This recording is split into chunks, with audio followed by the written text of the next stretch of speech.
Bismillahirrahmanirrahim. Assalamualaikum warahmatullahi wabarakatuh. Waalaikumsalam warahmatullahi wabarakatuh. Bismillahirrahmanirrahim. Yang terhormat tim penyuluh untuk pengajian hukum untuk masyarakat dari Kajari Purwokerto. Yang saya hormati Bapak Camat Tunggal, tim wakili serta jajarannya, Pak Kapolsek Tunggal yang saya hormati Pak Kamil, juga saya hormati Ketua BPD Setelaga serta para anggotanya, Pak Sekdes juga rekan-rekan perangkat Setelaga yang saya banggakan, Pak Ketua RW, Pak Ketua RT Setelaga, para tokoh masyarakat, tokoh agama. Pertama, mari kita memanjatkan puja puji syukur kepada Tuhan atas segala rahmat hidayahnya pada kita sekalian, sehingga alhamdulillah di pagi hari ini, hari Jumat, di pagi yang agak mendung tapi adem masih lah, kita bisa berwajah bersilaturahmi dalam kegiatan yaitu pembinaan tentang bidang hukum untuk perangkat Setelaga dan lembaga desa Telaga. Yang pertama tentunya ucapan selamat datang dari Kajari Purwokerto di Setelaga, Pak. Muter-muter ini sempat kesasar, ampun sangat ini tadi tahu dari Setelaga sampai ujung, Pak. Ini memang Setelaga adalah desa terujung di wilayah Kabupaten Banyumas. Saya bisa bayangkan dari Kajari Purwokerto mau berangkat menuju Telaga, wis auto ini bayangkan persis, saya yakin seperti itu. Meskipun kemarin sudah pernah ke Gumbelang, tapi itu Telaga baru pertama ternyata. Seperti inilah kondisi Telaga, wilayah pegunungan. Kalau pas musim kemarau juga ternyata kekurangan air meskipun Telaga, ya Pak. Meskipun secara hukum, secara umum Pak, di desa kita Telaga ini adalah sudah ada prona, tapi tetap saja kita merasa kesulitan. Sebenarnya itu adalah kebijakan yang tujuannya adalah membuka peluang agar kita lebih mudah untuk membuat sertifikat. Ya, tapi nyatanya kita tetap saja ada kesulitan. Dari pertama saya jadi kepala desa mencoba mengajukan program PTSL, sampai sekarang kita bolak-balik koordinasi. Pernah koordinasi ini harus, Pak. Contohnya sekarang lagi berjalan peningkatan, harus melakukan pematokan dulu setiap tanah si A, si B, dibuat batas-batas patok merah, semuanya itu adalah proses awal. Assalamualaikum warahmatullahi wabarakatuh. Waalaikumsalam warahmatullahi wabarakatuh. Yang saya hormati tim dari Kejaksaan Purwokerto, yang saya hormati Bapak Dan Ramil, Camat Tunggal, yang saya hormati Bapak Kapolsek Camat Tunggal, yang saya hormati Bapak Kepala Desa beserta perangkatnya, yang saya hormati Ketua BPD beserta anggotanya, yang saya hormati Babinsa, Babin Katimas Desa Telaga, yang saya hormati para lembaga desa, ada Ketua RT, RW, sewilayah Desa Telaga. Pertama, marilah kita panjatkan puji syukur kepada Allah Subhanahu wa Ta'ala bahwa pada pagi hari ini kita bisa mengikuti acara penyuluhan hukum dalam rangka peningkatan kapasitas pemerintah desa. Bapak Ibu yang saya hormati, ada beberapa hal yang perlu kami sampaikan. Yang pertama, mohon izin, beliau Bapak Camat tidak bisa hadir di acara ini. Pas kebetulan hari ini pemerintah Kabupaten Banyumas melaksanakan acara pelantikan bagi pejabat struktural dan fungsional di wilayah kecamatan, wilayah Kabupaten Banyumas. Untuk itu beliau titip salam kepada seluruh warga masyarakat Desa Telaga. Mudah-mudahan kegiatan penyuluhan ini nantinya bisa menambah wawasan di masyarakat Desa Telaga itu sendiri. Dan yang kedua, perlu kami sampaikan juga bahwa kami dari wilayah Kecamatan Gumelar, insya Allah terkait apa yang tadi sudah disampaikan oleh Bapak Kepala Desa terkait program PTSL, mudah-mudahan di tahun 2022 ada tindak lanjut. Kami sudah memprogramkan 5.000 bidang untuk satu kecamatan. Jadi monggo barangkali warga masyarakat yang berminat memproses sertifikat nanti bisa berhubungan dengan pihak pemerintah desa itu sendiri. Terkait anggaran tidak mahal. Berdasarkan berburu itu satu bidang 250.000 rupiah. Kalau panjenengan mau bikin sertifikat lewat notaris bisa 5 juta sampai 7 juta. Ini sasarannya untuk yang tidak mampu. Dan yang selanjutnya terkait sertifikat juga perlu kami sampaikan bahwa barangkali ada masyarakat mau proses pembuatan sertifikat itu di kecamatan juga bisa melayani. Pak Camat juga selaku PPAT. Jadi tidak usah ke notaris, di kecamatan pun bisa melayani. Terkait pembiayaan jauh, tapi tidak kayak program PTSL. Itu terkait dengan sertifikat untuk masyarakat.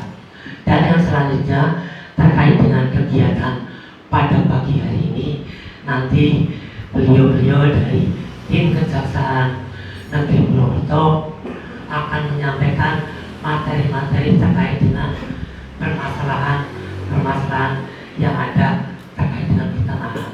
Untuk itu warga yang mengikuti penyuluhan ini betul-betul dicermati, nanti banyak didiskusinya. Permasalahannya apa, dari tim hanya menyampaikan poin-poin saja. Intinya panjenengan punya permasalahan-permasalahan terkait pertanahan, batas-batas dan lain sebagainya yang terkait dengan masalah hukum, silakan. Ini kesempatan baik bagi panjenengan konsultasi dengan pihak kejaksaan terkait dengan permasalahan hukum. Jadi monggo dibuka selebar-lebarnya apa yang di benak panjenengan yang selama ini dialami juga belum memahami, silakan nanti di forum ini dibedah bersama-sama. Panjenengan tidak usah takut, tidak usah ragu.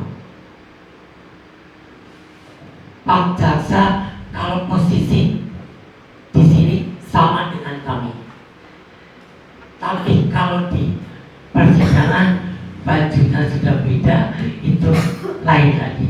Nanti jadi sekali lagi kami harapkan kegiatan pada pagi hari ini mudah-mudahan nanti bisa menambah wawasan terkait dengan masalah hukum.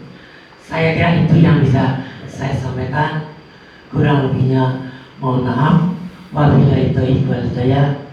Assalamualaikum warahmatullahi wabarakatuh.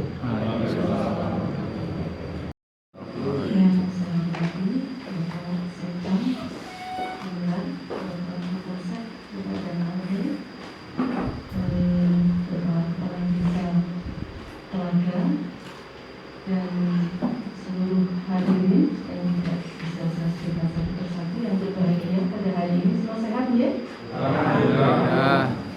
pagi. Pagi, Bu. Semangat pagi. Semangat pagi. Kita harus semangat ya.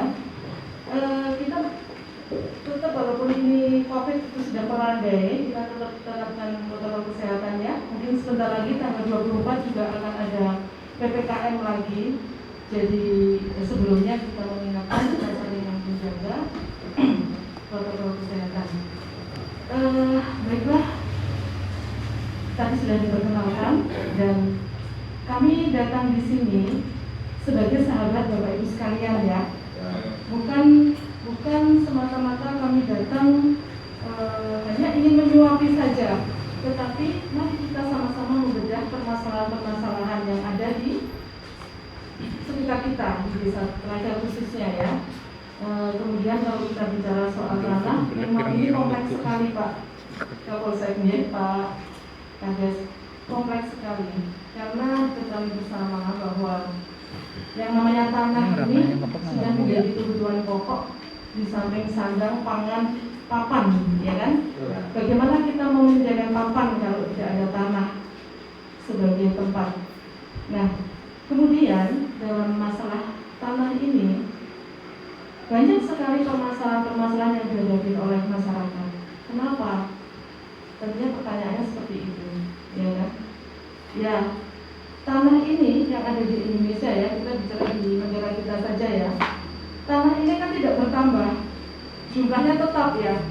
Tetapi penduduknya yang bertambah ya Pak Kades ya. Yang membutuhkan yang bertambah, ya kan? Kemudian muncul permasalahan-permasalahan ya karena tadi tanahnya tetap, jumlahnya, penduduknya bertambah, banyak yang membutuhkan. Sehingga apabila di dalam administrasi kepemilikan tanah ini tidak, ini bisa ditarik-tarik ya, apa yang itu ya Pak? Biar saya bisa lihat. Terima kasih Pak.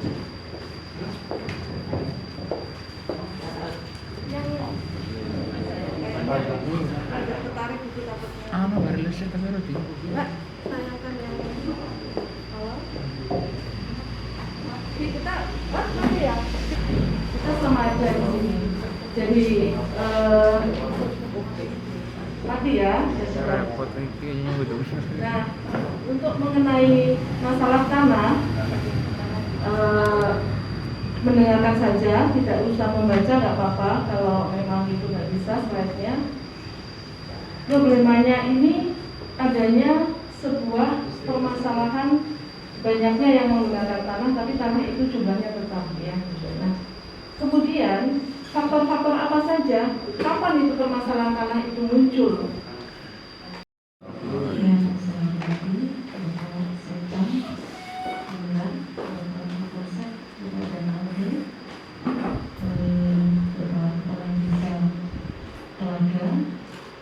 Dan seluruh hadirin yang tidak bisa saya sebutkan satu persatu yang berbahagia pada hari ini, semua sehat ya?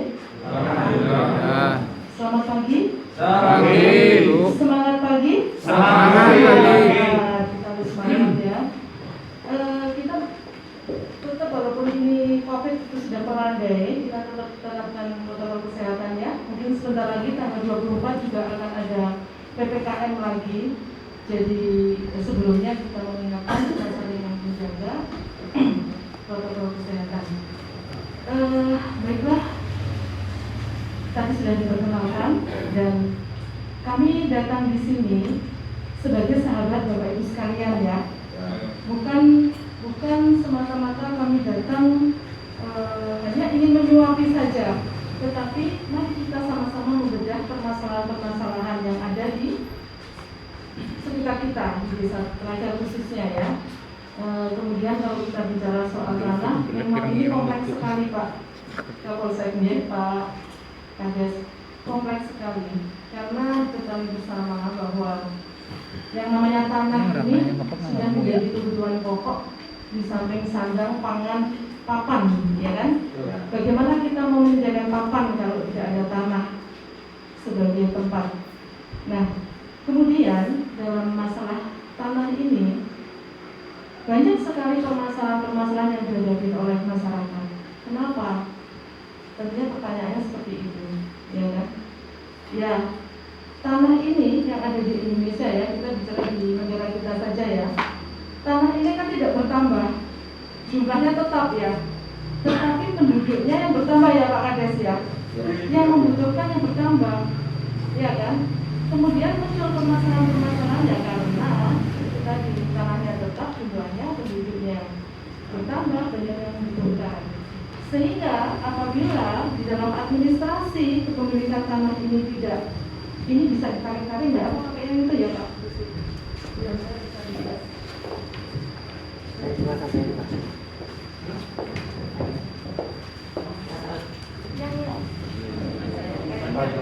Agak tertarik itu takutnya. Ano, marilis siya kami roti. Mbak, tanyakan yang awal.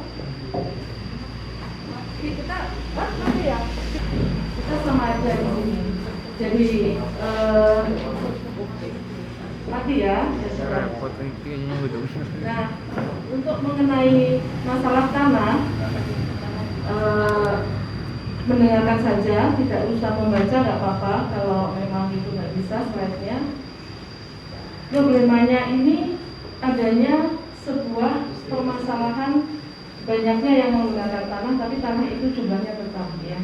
Nah, kemudian faktor-faktor apa saja, kapan itu permasalahan tanah itu muncul? Ya, hak menguasai negara dihadapkan dengan hak asasi warga negara. Ya, khususnya hak milik individu. Nah, soal tanah ini diatur di dalam Undang-Undang Pokok Agraria, Undang-Undang 5 tahun 60. Di situ diatur semuanya. Bahwa di pasal 6 juga diatur bahwa tanah walaupun milik individu, tapi itu tetap juga merupakan tanah negara yang apabila akan digunakan untuk kepentingan umum ya kita harus rela melepaskan. Makanya di situ sering ada benturan antara individu yang merasa sudah mempunyai hak kepemilikan kok akan digunakan untuk kepentingan negara, ya, untuk kepentingan umum. Nah, di dalam Undang-Undang Pokok Agraria disebutkan itu harus kita lepaskan. Tidak bisa kita serta-merta karena milik kita ya harus aku gunakan sendiri. Apabila negara untuk kepentingan umum membutuhkan, itu nanti diatur dengan perundang-undangan, diatur dengan juknis, seperti itu ya. Nah, kemudian benturan antara individu dengan individu. Next terus individu dengan individu. Misalnya tadi yang disebutkan Bapak mengenai batas-batas ya. Kenapa? Nah, itu permasalahannya. Kenapa? Ini skip aja. Bapak-bapak pusing kalau lihat undang-undang artinya ini nanti kita langsung ke diskusi aja ya. Itu tadi faktor penyebab Mbak Tiara yang nih. Nah, faktor penyebabnya ini, ya, kurang jelasnya proses sertifikasi tanah yang sering terjadi. Ya, kita ini tuku tanah kayak tuku kacang dalam pemikiran sederhana, iya kan? Terus pokoknya tuku mas banyak dia kan regane kan 10 juta, ya mas luasnya kira sekian anggal apa ubin, udah beli. Kadang hanya kepercayaan terus dituku aja penting dibayar. Tidak ada kesadaran bahwa ini perlu sertifikasi nih, ya kan? Perlu keabsahan bahwa ini sudah menjadi milik saya. Karena hak kepemilikan tanah itu berupa sertifikat, bukan hanya sekedar kwitansi. Ya, kalau hanya kwitansi saja, jangan mau. Ada proses panjang untuk ke sana ketika ada jual beli. Ya, nanti ada lagi yang waris. Ini yang sangat berbahaya. Ya, kemudian kurang memperhatikan proses administrasi. Yang tadi saya bilang, jadi ketika beli tanah, udah di desa, diukur-ukur sama desa, Pak Carik ya biasanya ya, ya diukur-ukur, pakai manual ngukurnya, hanya berdasar surat letter C ya biasanya ya. Di letter C sama di pajak itu, intinya kata-kata 10 ubin, ya, itu belum tentu benar Bapak Ibu. Ya, belum tentu benar segitu karena pengukurannya melalui manual. Namun ketika diukur oleh pihak BPN pakai alat yang lebih canggih, itu ternyata akan berbeda. Itu akan terjadi benturan, terjadi masalah antara si penjual dengan si pembeli. Kan seperti itu ya. Kemudian keterbatasan sumber daya manusia. Inilah kita hadirnya di sini ini membuat Bapak Ibu sekalian itu sadar hukum, sadar bahwa segala sesuatunya kita ini harus sah, ya, harus sah. Jangan kayak beli kacang, udah beli sudah jadi milikku. Sementara nanti ternyata ada pihak lain yang mengklaim, yang asal usulnya dulu merasa, oh ini punya mbak saya, ini reservenya, hanya tercatat di buku di desa. Ya, ini sering terjadi. Ini Pak Kades, dalam undang-undang desa ya Pak Kades ya, itu kan ada kepala desa harus berperan aktif di dalam penyelesaian masalah konflik atau sengketa tanah yang dihadapi oleh warganya. Jadi memang lebih hati-hati sekali ketika ada jual beli. Dan sekarang udah nggak ada boro-boro karena itu pungli ya, jual beli itu. Jadi kadang administrasi pelayanan yang di desa juga jangan asal-asalan, benar-benar ditelusuri itu, ya. Jadi kebijakan-kebijakannya itu harus lebih optimal. Ketika memang ditelusuri itu kok tanah ini sudah ada pemiliknya atau asal usulnya ini adalah warisannya ini atau masih CS dan sebagainya, itu harus tegas. Ya, harus katakan kalau memang tidak bisa ya harus dibatalkan dan sebagainya, itu kita sebagai pemangku kebijakan harus berani ya. Pelaksanaan administrasi pertanian yang kurang tertib yang tadi. Kenapa kok bisa ada satu objek, satu letter C bisa dijual ke berbagai orang? Pernah terjadi nggak di sini? Iya kan? Nah, itu kenapa? Karena pengadministrasian yang kurang tertib.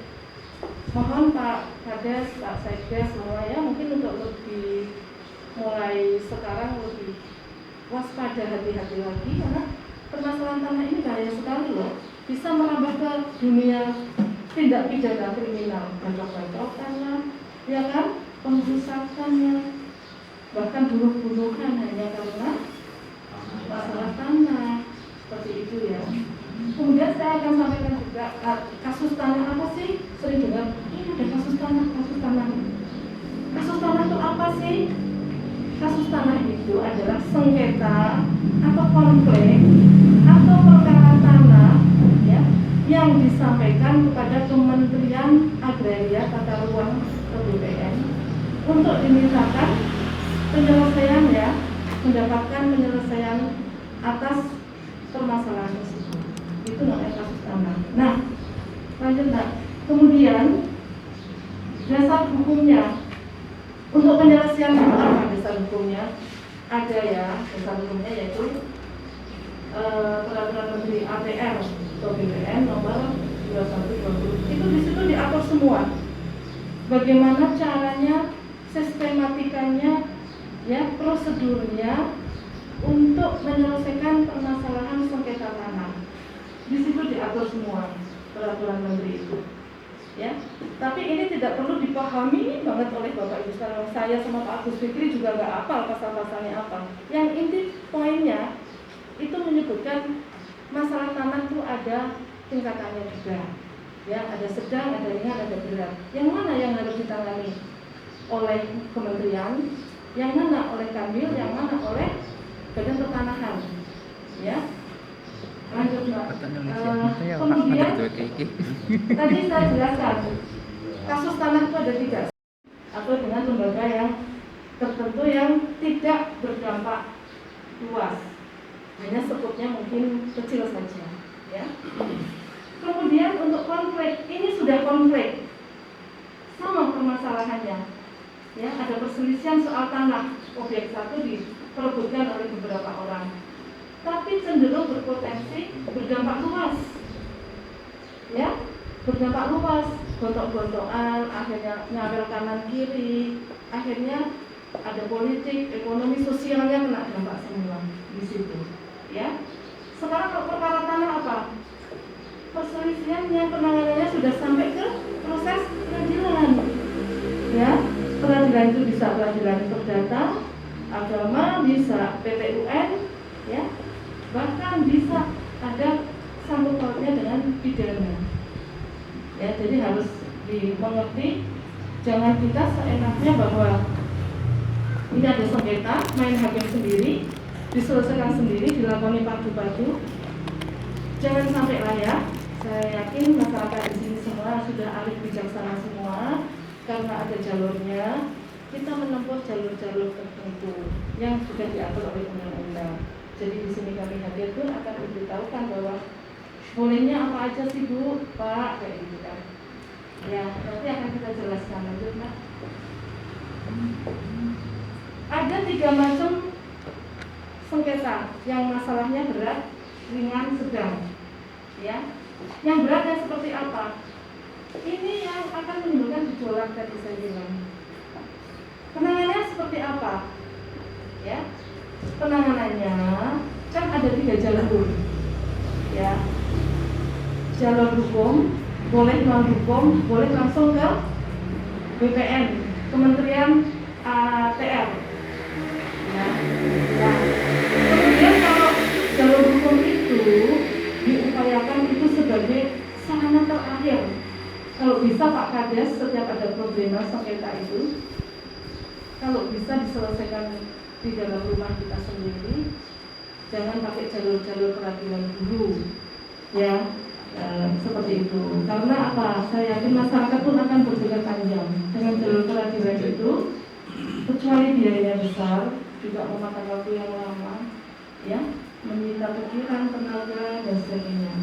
Kalau yang sedang dengan yang ringan, ini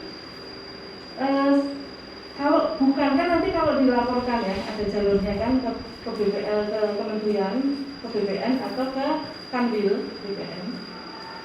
Kalau di situ dikaji, ya dikaji, dianalisa, digelar perkaranya, ternyata ini kok berat nih, kok kewenangannya Kementerian Pusat, ya kan? Nah ini perkara yang ditangani yang non pengadilan itu bisa kecuali yang ditangani Kementerian Pusat, ya misalnya Kanwil sama BPN wilayah di kabupaten dan pertanahan ya di situ ya, itu bisa dilakukan mediasi. Tapi kalau sudah yang tingkatnya kewenangan kementerian, itu proses peradilan jalan di situ. Lanjut Mbak. Jadi ada 3 ya permasalahannya ya. Nah, bagaimana caranya? Ketika Bapak si A dengan si B ini ada perselisihan masalah objek tanah ya yang diperebutkan, mungkin batas-batas atau mungkin ada sertifikat ganda atau mungkin letter C diperjualbelikan lebih dari kepada 1 orang. Nah, permasalahannya penanganannya seperti ini. Ini untuk sengketa dan konflik ya, bukan perkara. Perkara itu sudah beda, sudah ke jalur peradilan.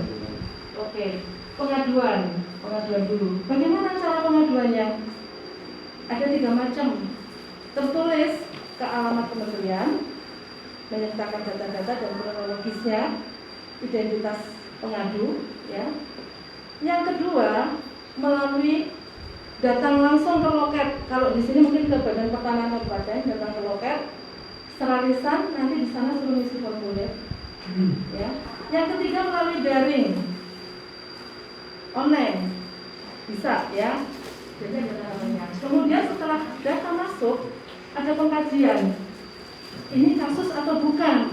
Jangan-jangan ini hanya abal-abal, hanya karena usil aja, ya kan? Nanti akan dipetakan di situ. Kemudian ada gelar awal. Ini urusannya sana ya, BPN ya. Namun Bapak Ibu supaya tahu bahwa prosesnya seperti ini, kok sulit banget ya. Supaya tahu ada gelar awal, ada penelitian, berkas-berkasnya, ada ekspos hasilnya, ya, ada rapat koordinasi dengan instansi terkait, ya. Kemudian ada gelar akhir dan ada penyelesaian kasus, ya. Yang tadi saya sampaikan, kalau permasalahannya yang sedang dan ringan, ya, tidak harus melalui tahapan ini. Tahapan ini untuk kasus yang berat, ya. Lanjut, Pak. Jadi ada, nah, peranan desa nih, Pak Kepala Desa di dalam pasal 26 ayat 4 Undang-Undang Desa itu wajib menyelesaikan perselisihan masyarakat di desa. Artinya seorang kades harus mempunyai inisiatif, ya, atau cara sendiri untuk menyelesaikan dan mendamaikan kepada para pihak yang bersengketa, bisa konsiliasi, mediasi dan arbitrase bisa. Tapi yang arbitrase ini jarang sekali ya. Kalau memang mediasi sama negosiasi konsiliasi bisa dilaksanakan, mungkin hanya sebatas itu. Karena arbitrase ini punya kelebihan dan kelemahan. Pihak ketiga yang ditunjuk oleh kedua belah pihak, nanti dia menentukan, keputusannya dia mengikat dan final, tetapi dalam prakteknya akan susah untuk mengeksekusi karena tidak punya kekuatan hukum seperti putusan pengadilan ya. Jadi jangan tempuh, kita abaikan dulu. Lanjut Mbak. Kemudian penyelesaian sengketa tanah. Tadi saya sudah jelaskan litigasi, non litigasi dan bisa lapor langsung ke BPN ya. Mau memilih yang mana? Ya. Tapi kalau yang sering dilakukan dan mungkin perlu disosialisasikan bahwa lebih baik lapor ke Badan Pertanahan ke BPN. Nanti di situ yang akan mengkaji, melanjutkan ke kementerian dan akan diberitakan permasalahannya seperti apa. Ya, melalui pengadilan itu jalur yang terakhir. Kalau memang dengan secara damai itu tidak bisa, ke BPN juga sudah mentok, jalur yang terakhir. Ya, iya Pak. Kemudian ini artinya sedikit aja. Sudah tahu lah konsiliasi ya kayak gitulah rembukan kedua belah pihak dijagongke seperti itu. Negosiasi pun sama ya. Kemudian arbitrase tadi melalui badan pihak ketiga. Nah, upaya-upaya desa nih yang penting ini ya, melalui jalur musyawarah, melibatkan semua pihak, lembaga di desa Pak, lembaga di desa disertakan dengan berbagai pertimbangan mulai dari akibat hukum yang akan diterima nantinya. Jadi apapun yang dirundingkan saat itu diberi pemahaman bahwa ini kok akibatnya kayak ini, nek kowe nekat kayak ini, ya kan? Kalau kamu manut kayak gini, kalau kalian manut gimana kalau seperti ini, kan kayak gitu ya. Kemudian menghindari upaya penyelesaian konflik melalui jalur-jalur peradilan, Pak Kades. Pasti eman-eman duitnya toh. Objeknya nggak seberapa, daftar ini pengadilan dari mahal, itu naik pengacara bayar pengacara, mondar mandir biaya, gumelar sampai ke pengadilan Purwokerto akhiran juga berapa, ya kan? Habis. Nah, entek gitu toh? Iya. Apa buru ucap kelangan? Benar? Iya. Baik lebih banyak pengeluarannya. Oke, lanjut. Secara hukum, kalau secara hukum nih, ya, ada kegiatan perdata, bisa pengadilan agama, kalau Islam pengadilan negeri, kalau waris-waris itu kalau Islam ya pengadilan agama, ya, kalau non Muslim pengadilan negeri. Tata usaha, pembatalan keputusan, misalnya sudah ada putusan nih, ini sudah sertifikat atas nama ini ternyata ada yang mengklaim dan data-datanya dia lebih benar, lebih akurat, ada kesalahan di dalam keputusan. Bisa membatalkan keputusan tata usaha negara seperti itu ya. Sidangnya juga adoh juga ya, perlu biaya juga. Hukum pidana diproses dari tahap penyidikan, penuntutan sampai eksekusi. Contohnya ya, contohnya gini, tadi ada yang letter C, ini asal usulnya kemungkinan warisan ya, anaknya 4 tadi, yang satu di sana, petak sana, satu sana, di sana, letter C-nya pecah-pecah, ada kesalahan administrasi, ya kan? Sampai ke cucu-cucunya merasa memiliki tapi tidak mau mensertifikatkan karena dari warisan itu mereka tidak punya kesadaran untuk mendaftarkan ke BPN, ya. Jadi hanya pecah letter C, pecah-pecah aja. Makanya kebijakan di desa harus optimal dalam menangani permasalahan seperti ini ya. Pecah cuma punya letter C, terus punya apa itu yang SPPT. lah hanya modal itu punya itu. Bayarin pajak terus nyong tuh bayarin terus ya. Berarti juga aku kan kayak gitu. Sementara keabsahan sebuah kepemilikan apa? Sertifikat. Nah, ada cucu yang lain bisa ngurus itu, jual juga yang lain. Jadi ada juga diklaim sama sang pembeli. Loh, aku tuku sekokai. Loh, kamu tuku dari mana? Dari itu. Masing-masing itu merasa punya hak. Ada juga yang satu orang bisa menjual satu objek kepada beberapa orang. Nanti lari-larinya itu akan ada penipuan di situ, akan ada pemalsuan di situ. Ya, contohnya tanah masih CS, Greater Say. Si A punya kepentingan 5 bersaudara. Si A itu menjual, tapi masih CS loh. Iya kan? Kemudian dia harus memasukkan tanda tangan anak yang ketiga. Sudah setuju, tanda tangani, dijual. Celakanya lagi yang membeli hanya dengan kwitansi, tidak ada BPJB, tidak ada AJB. Tahu nggak? BPJB, AJB. Akta jual beli, perikatan perjanjian jual beli, ya, untuk naik ke sertifikat. Nah, kemudian ketika mau mengklaim, dia nggak bisa. Akhirnya dia melaporkan ke pidana.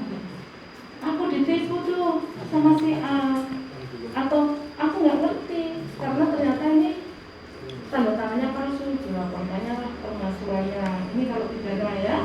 Next, Pak. Potensi-potensi untuk pelanggaran hukum itu banyak, ya. Nah, ini dengan pasal-pasal yang terkait tadi penyerobotan tanah, ancamannya 4 tahun. Contohnya penyerobotan tanah. Itu tadi permasalahan tanah yang belum disertifikatkan, ya. Tahu-tahu dijual oleh si A, tahu-tahu digadekan oleh si A, tahu-tahu untuk jaminan hutang. Tuh, penyerobotan di situ. Pemalsuan yang tadi saya jelaskan, ya kan, masih CS, terus dipalsu-palsuin, ya kan, pengerusakan. Nah, dihancurin misalnya perkebunan, dia merasa punya bakarin itu semua yang ada di atas tanah itu. 170 secara bersama-sama ini, kelompok ini, keluarga ini dengan sanak saudaranya bersama-sama, ya, mengeroyok, merusak barang atau bahkan menyerang orangnya. Itu ya karena sama tadi, ya, 378 penipuan, penggelapan, sertifikat digelapkan. Ada juga yang seperti itu karena masalahnya yaitu administrasi tadi. Kemudian lanjutkan. Nih tipsnya. Tipsnya menghindari sengketa tanah. Periksa akurasi sertifikat ya ketika mau membeli. Jangan hanya percaya ketika ada kok sertifikatnya, mana coba lihat, ini fotokopian, mau aja, karena kembali lagi ke SDM tadi, bahwa dia pikir ada fotokopinya, padahal kenyataannya apa? Yang aslinya udah dijaminkan di bank atau bahkan sudah dijual kepada orang lain, ya kan? Tuh, ini kejadian contoh, ada tanah, objek tanah cukup luas, sudah disita oleh pajak Pratama karena si punya aset itu tidak membayar pajak senilai dengan lahan dia sudah bersertifikat. Pajak Pratama menyita hanya fotokopi sertifikatnya, ya. Kemudian orang ini menjual tanah kepada orang lain lagi dengan sertifikat aslinya. Ketika mau dibalik nama ke BPN, di BPN ditolak. Kenapa? Ini sudah diblokir dan sudah menjadi sitaan pajak Pratama. Gimana tuh? Kan ada permasalahan hukum, ada pihak yang dirugikan, ya kan? Pajak Pratama juga dirugikan karena itu sudah ini dia sertifikat aslinya dan selangkah. Nah, hal-hal semacam ini jangan sampai terjadi. Makanya kalau mau membeli tanah diperiksa dulu, akurat nggak nih sertifikatnya. Oke ya, paham ya sampai di sini ya? Nah, kembali lagi SDM. Kita harus pinter, harus cerdas di dalam setiap melakukan tindakan ya. Yang kedua, pastikan status kepemilikan tanah. Pasti akan tanya kalau jual tanah, tanahnya masih sengketa apa enggak? Pasti penjualnya bilang dong, enggak. Ini sudah atas nama saya sendiri. Padahal kepemilikannya ternyata masih CS. Ada pihak pihak tertentu yang dikelabui, yang dikadalin ketika mau naik ke sertifikat. Ada pemalsuan di situ, ada pihak pemerintah yang dikadalin juga. Ya, jadi harus diperiksa betul status kepemilikannya. Yang ketiga, perhatikan kredibilitas penjual. Sekarang kan banyak ya calo-calo ya, banyak juga yang membantu itu ilegal ya kan. Nah, ketika mau membeli kita harus melihat dulu mutunya nih si penjual ini. Ojo percaya, jangan terlalu percaya bahwa ini penjualnya seperti ini, karena zaman sekarang zaman sulit ya, apapun itu bisa dilakukan penyimpangan. Jadi perhatikan kredibilitas sang penjual, itu tipsnya ya. Jadi mungkin itu yang bisa saya sampaikan mengenai jalur-jalur yang harus seperti apa ke BPN, mengadu 3 macam tadi, 3 cara, dipilih mana yang paling nyaman kalau ke BPN ya. Kemudian nanti proses-proses BPN itu ada beberapa proses ya, yang agak panjang, 8 tahapan kalau tidak salah tadi. Nah, harus sabar, masyarakat menunggu. Nanti rekomendasinya apa? Diselesaikan di tingkat kementerian atau cukup di wilayah atau cukup di kabupaten. Seperti itu ya. Nah, keputusannya itu nanti ada K1, K2, K3. Nah, di situ nanti ada kalau yang K1 itu udah final, misalnya pembatalan, ya kan? Atau mungkin jalur hukum. K2, K3, oh ini cukup dengan mediasi saja. Datangkan semua pihak-pihak terkait, kita mediasi. Di situ nanti akan dilakukan. Ya kan, akan dirubah. Misalnya saya kadung tubuh ya juga dibaleno, ya kan, sertifikat diproses, dibikin sesuai dengan yang sebenarnya inginkan itu. Mungkin itu yang bisa saya sampaikan. Monggo nanti kalau ada permasalahan kita bedah bersama. Kalau mengenai batas-batas, karena kami menyoroti dari kacamata hukum ya. Kalau untuk teknis pertanahan ya kita sama-sama belajar, karena bukan bidangnya ya. Kalau pertanahan BPN itu lebih ahli. Bagaimana cara mengukur yang akurat, menggunakan alat apa, kan seperti itu ya. Batas-batas seperti apa dengan pohon apa tadi Pak? Budaya di sini, makanya andong. Makanya di dalam menyelesaikan masalah tanah itu pendekatannya secara sosial budaya. Ya, tidak bisa langsung dengan hukum akan patah, akan gejolak. Ya enggak Pak? Ya. Dengan gimana sosial budaya di sini. Nah, kalau lebih akurat itu memang pengukurannya dari BPN, sudah ada alatnya itu, sudah kelihatan foto-foto itu. Nggak bakal itu akan keliru itu akhirat ya. Makanya ayolah kita sama-sama sadar diri ketika kita mempunyai sesuatu objek tanah, segeralah diurus sertifikatnya. Apalagi sekarang kan ada gratisan ya Pak ya. Mungkin persyaratannya ya, kendala-kendalanya mungkin ya kita memang harus patuh, taat. Kalau memang syaratnya seperti ini, aturannya seperti ini, kita ikutin saja. Insya Allah kalau mengikuti jalurnya, semuanya akan lancar. Ya, sekarang udah nggak danilah, udah nggak zamannya lagi ada polusi, verifikasi dan sebagainya. Insya Allah. Yang saya yang kurang pas. Dan terima kasih sekali lagi. Wassalamualaikum warahmatullahi wabarakatuh. Waalaikumsalam.